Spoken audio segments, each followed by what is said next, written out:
innovative.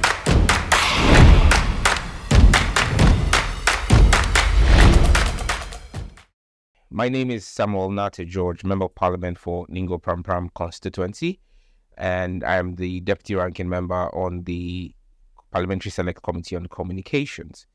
I had the opportunity to serve President Mahama in between 2014 and 2016 as his communication specialist, and also I was on secondment at a point in time to the Ministry of Communications, where I worked with the Honorable Edward Kofi Amani-Boama.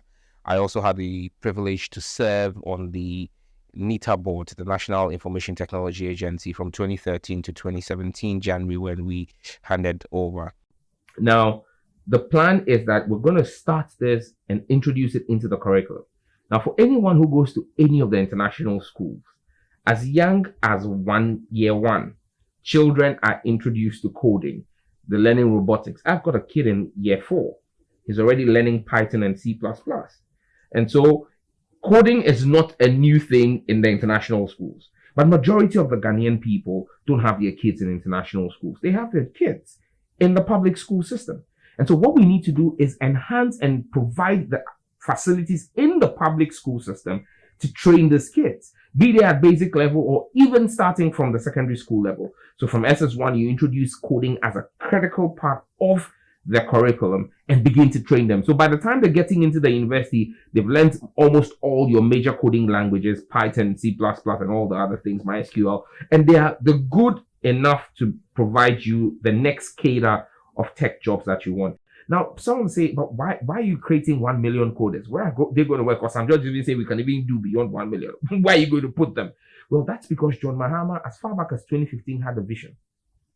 As far back as 2015, John Mahama decided that he was going to build an ICT center of excellence in Ghana. In fact, by providence, when the guys who were to do this came down, they went to Tema, they went to 5 different sites across the country, and they chose the beautiful city of Daawa in my constituency, in Ningo Pram Pram, as the best location for an ICT park. It was supposed to be called the Daawa ICT Park. Now, this is a park that is tailored around what is called the Ebene City in Mauritius. Now, if you go to the cyber city in Ebene in Mauritius, you realize that Mauritius is a small country. The whole population of Mauritius is less than the population of Tema. It's just 1.2 million people, women, children, and men. 1.2 million people. Yet Mauritius is one of the richest African countries. Mauritius has all the top 10, the big 10 tech companies present in Mauritius. Now, Mauritius has so much work, business process outsourcing and knowledge process outsourcing, that they don't have the human capacity to meet the demand of work that is coming to Mauritius. And so John Mahama traveled to Mauritius in 2015 and said to them that, look, we can make Ghana Mauritius 2.0 by taking up all of the work that is coming to Mauritius and bringing it here into Ghana. And so that's why we're supposed to build the ICT Park, which was going to be a one-stop shop for artificial intelligence, cybersecurity, data protection, machine learning, and data processing. So all your BPOs and KPOs were going to be run successfully. And that's why, if you realize, we run a mini prototype of this with our Crowd Digital Center, which we set up with a 10 million Rockefeller fund in I think 2014, 2015. Now, the BPO was supposed to allow young people come in and be business process outsourcing under John Dramani Mahama. Whilst Mahama was president, many people didn't realize that in the US, when you got stopped by a policeman in New York, and you were issued a ticket, or you got a parking ticket in New York, when a police officer punched his device, the back end processing was done at Pyramid House here in Ghana, because a Ghanaian company was doing the business process outsourcing. And look, Ghana sits on GMT time.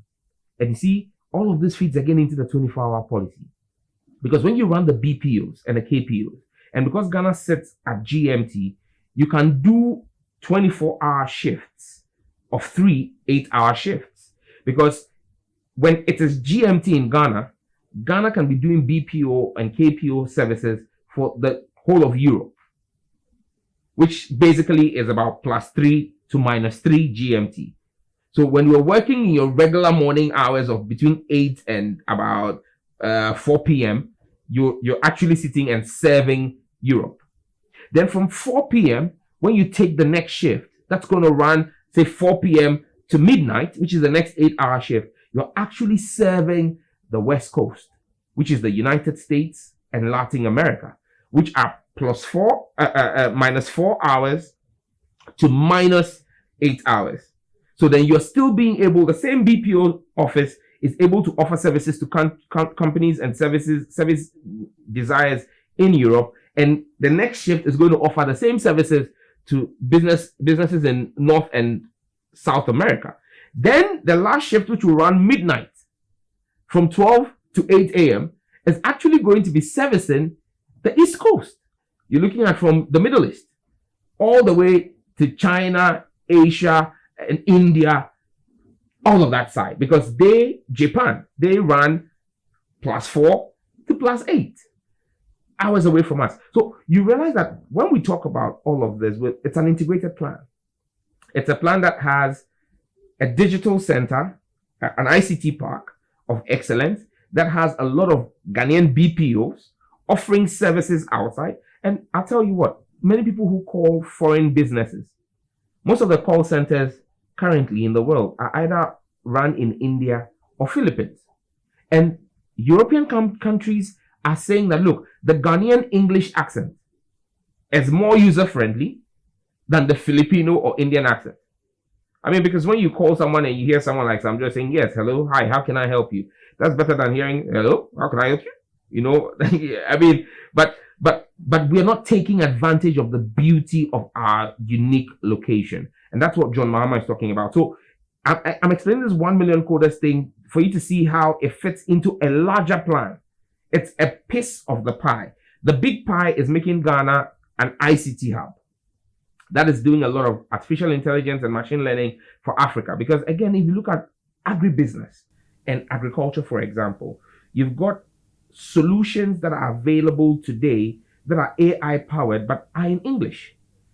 Your farmer who speaks Dagati or Bono may not be able to use those tools on his smartphone even if you gave them to him. But if you were able to have a center of excellence that did machine learning and was able to teach the machines the local Ghanaian languages and then diversify those applications from English into the local dialects, you then put a powerful tool and the power of technology in the hands of rural farmers.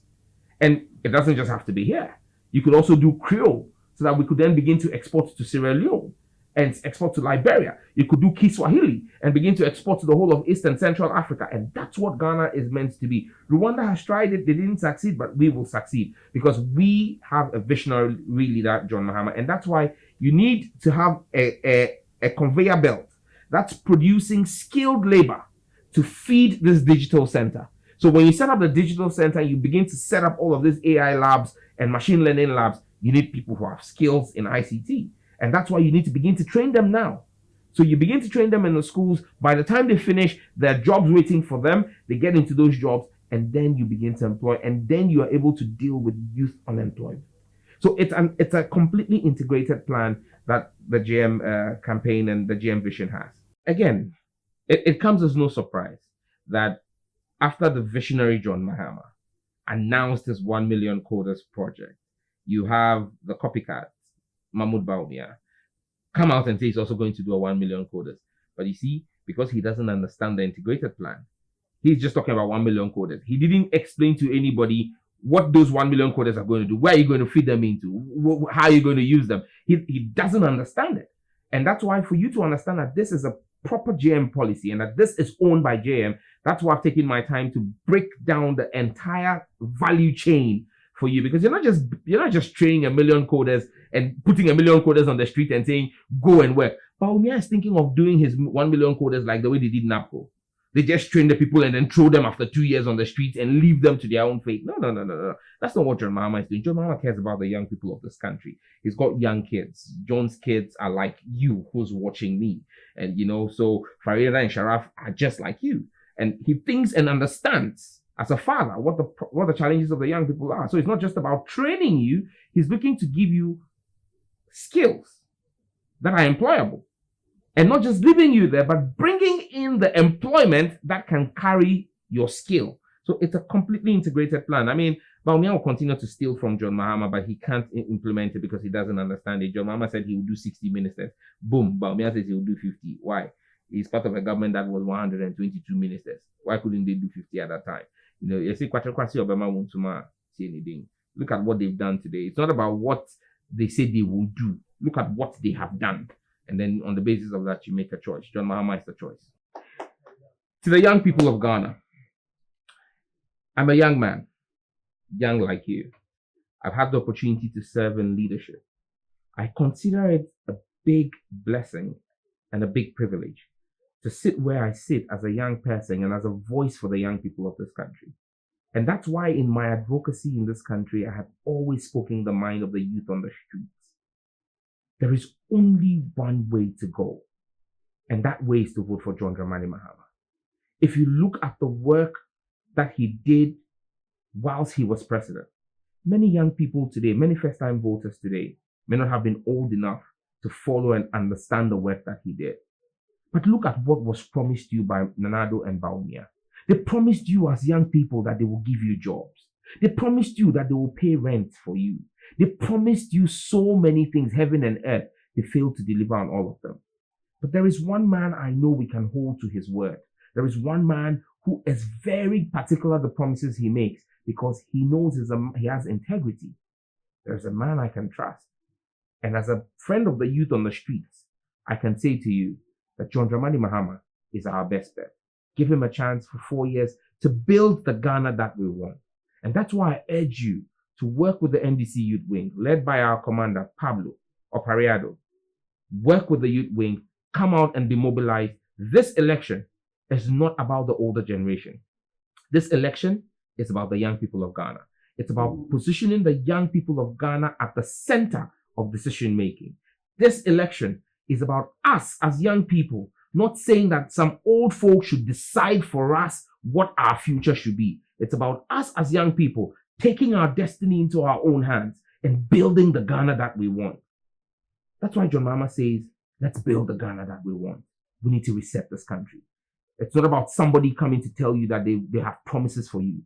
It's about the fact that John Mahama is giving us as young people the opportunity to take our own destinies into our own hands. And there is only way to make that destiny yours. It's by coming out on 7th of December and voting for John Mahama and the NDC parliamentary candidate in your constituency to give John Mahama an overwhelming majority in parliament as he becomes the next president of the Fourth Republic on the 7th of January, 2025. God willing. Thank you very much.